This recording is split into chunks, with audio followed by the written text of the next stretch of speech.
C'est Matt. Elena. Et Adam. Bonjour. Ensemble, nous sommes le Logbook Clan. On a décidé de changer de vie, parcourir le globe et visiter son petit monde.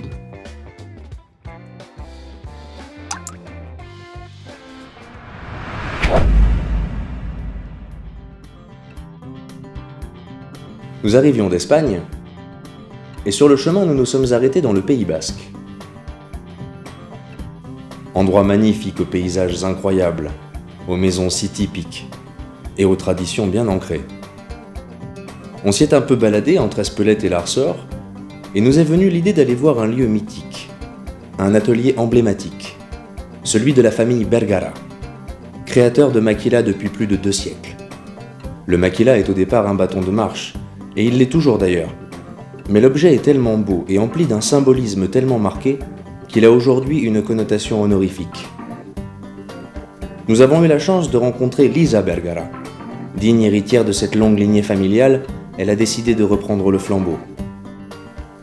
Elle a pris le temps de nous faire visiter ses champs de néfliers, desquels sont issus les maquilas, des techniques de scarification qui leur donneront leur particularité, et puis son atelier aussi, dans lequel les artisans qui y travaillent rivalisent de technique et de dextérité, que ce soit sur le bois lui-même, le cuir ou le métal.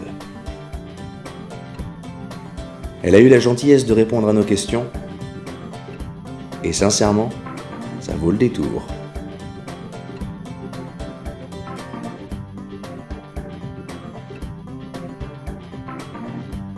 Bonjour. Alors, je m'appelle Lisa Bergara et je suis la 7e génération de fabricants de maquila ici à La Ressort.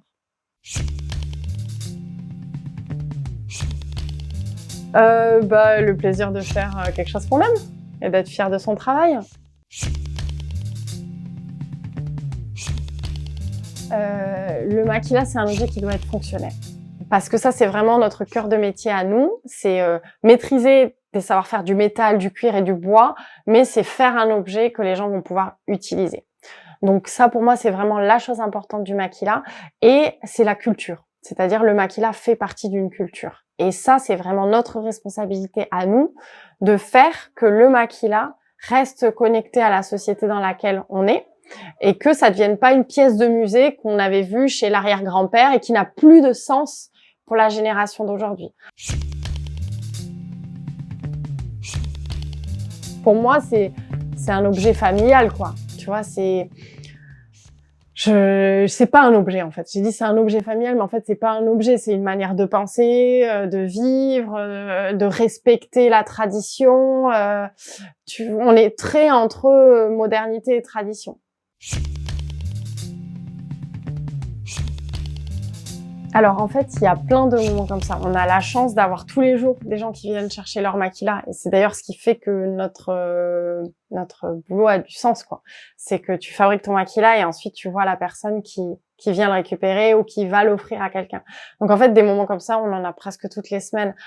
C'est un job de rêve, quoi.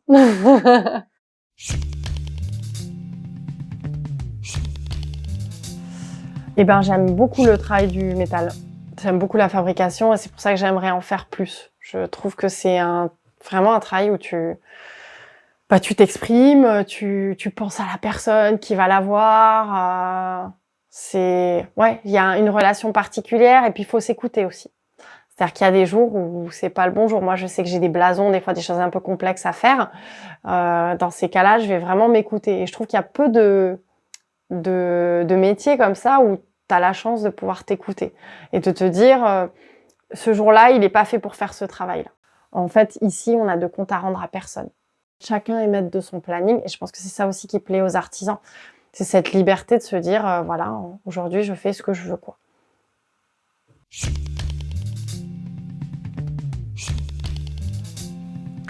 La compta. Oh, qui m'ennuie profondément. Non, mais en fait, moi, j'ai une nature qui fait que s'il y a un truc qui m'ennuie, je le fais pas. Ou j'essaye de le modifier pour que ça devienne quelque chose qui m'ennuie plus.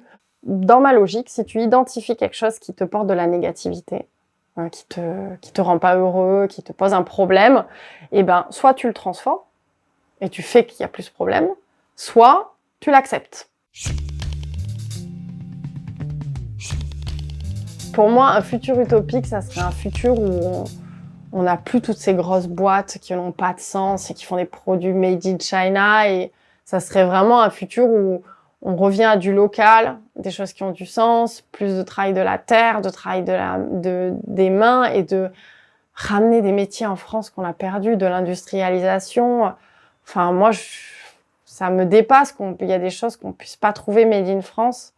Enfin, moi, je trouve qu'on n'encourage pas les jeunes à faire des métiers d'art ou des métiers manuels, peu importe de manière générale. Il y a cette vision en France où, si on est intelligent, on va faire des études, des longues études cérébrales. Mais en fait, pour être artisan, il faut être intelligent. Pour être charpentier, il faut être intelligent.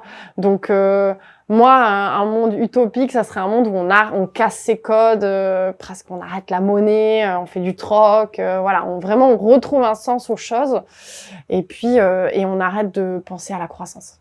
Ça, c'est un truc vraiment, que j'ai désappris de l'école de commerce. Pourquoi faire de la croissance? Pourquoi augmenter le chiffre d'affaires, le nombre d'employés? Pourquoi faire, quoi? En fait, potentiellement, ça peut mettre en danger l'entreprise. Et je vois pas le sens, en fait. Et si on arrêtait un peu de penser croissance, développement, chiffre d'affaires, grossir, je pense qu'on aurait une société qui serait quand même plus stable, qui endommagerait moins l'environnement et qui, pour moi, serait plus saine, quoi. Mais c'est utopique, hein.